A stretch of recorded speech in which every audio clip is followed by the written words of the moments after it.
been studying road hackers. What are they?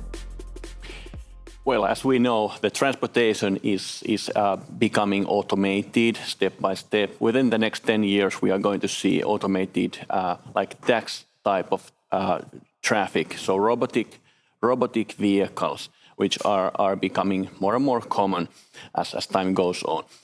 Well, the traffic in general, like even the drone traffic and so on, are becoming automated. And once the traffic is getting automated, the traffic management system is needed. And the traffic management system requires software, of course, and some sort of artificial intelligence, which is coordinating this traffic, for example, and especially in city environment. We have already seen the first steps of this development.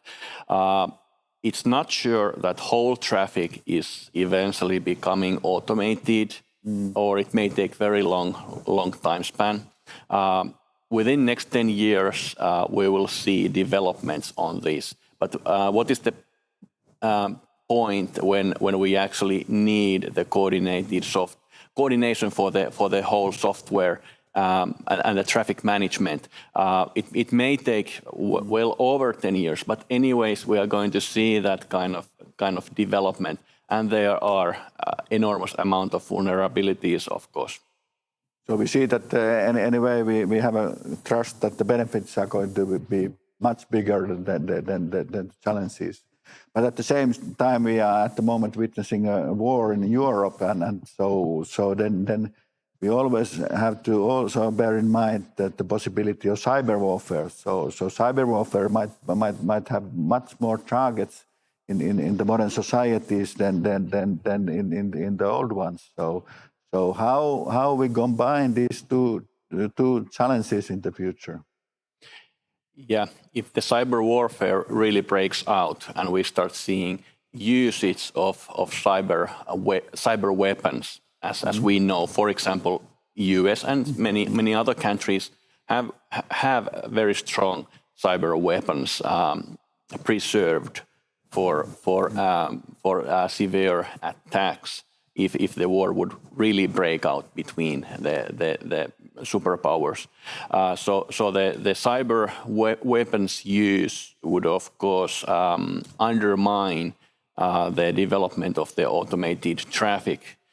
So if our communication networks are destroyed, for example, or if the cyber weapons are really in use, it could actually make the automated traffic and a lot of automated systems obsolete, because the vulnerabilities would have been taken into use.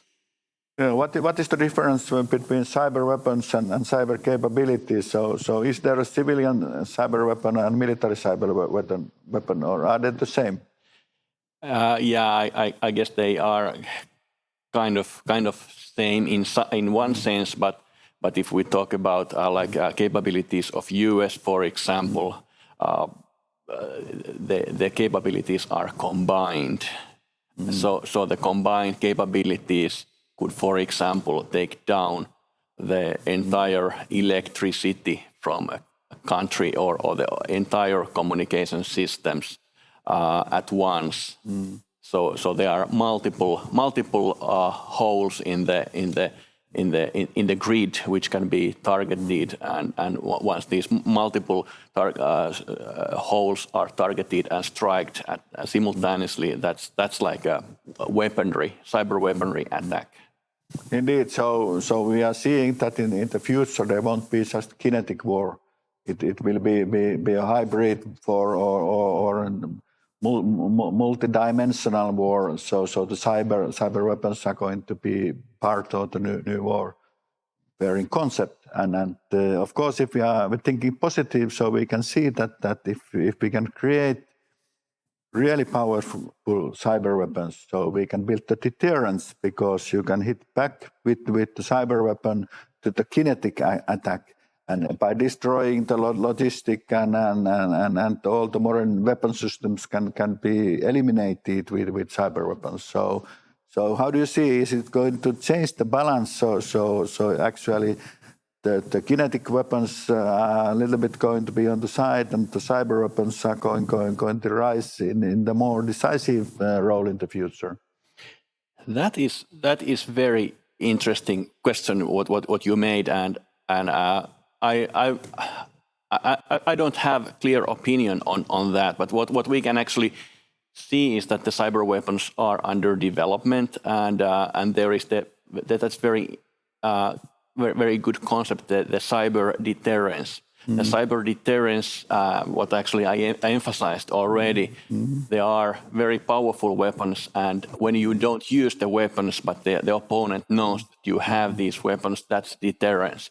And the cyber deterrence is actually, you can actually draw the red lines. If you go beyond this line, then we are going to use the cyber weapons in full scale, and that would be very destructive.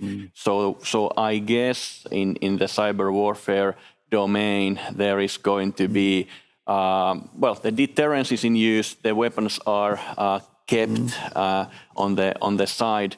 And so that's another domain alongside with the physical weaponry and warfare capabilities. So the future warfare is a bit blurry to us. So we should build a couple of scenarios. So this might be one scenario that the cyber weapons and the deterrence component is coming so strong that they are even coming to the level of nuclear weapons. So they can't be used because the damage is too big. So what else kind of scenarios we can see in the future warfare? Robotic armies and the automated killer drones and all such things. That's another domain. And of course, the cyber weaponry is strongly connected to that, because with the cyber weapons, you can actually undermine the capabilities of the automated robotic weaponry and army.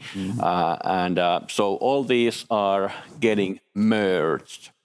So we can actually see into the two lines. The one possibility is that deterrence is coming stronger, but the other end is that it's easier to use the cyber weapons. So the cyber warfare is going to be the future megatrend in a way, because the damage can be controlled and it can be more targeted. And when we are forecasting the future, and we want to be more successful and more competitive in the future and to build better security for our society. So I think we need to build a couple of scenarios. We need to build several scenarios. There are many alternatives how this may start playing out. But from the point of view of Finland, for example, we need to develop the cyber capabilities and both for the defensive side and also for the offensive side. And the self-sufficiency, that is something very important as we go to the future. Self-sufficiency in all levels, alongside, of course, with the cooperation and trade, but also being prepared for total blockouts. Future crises, they are going to be more and more multidimensional. So we have to prepare in a way that the societies have to be stronger. The well-being and the good governance and everything is important. And we see the information domain, we see the cyber domain. They are integral part of the building the future societies. So in a way, also the military and the civilian processes, they are coming more and more independent in the future. Now it's just a question how smart we are, and the more better life and more competitive we can be in the future. Thank you very much, Tuomo. Thank you, Aapo.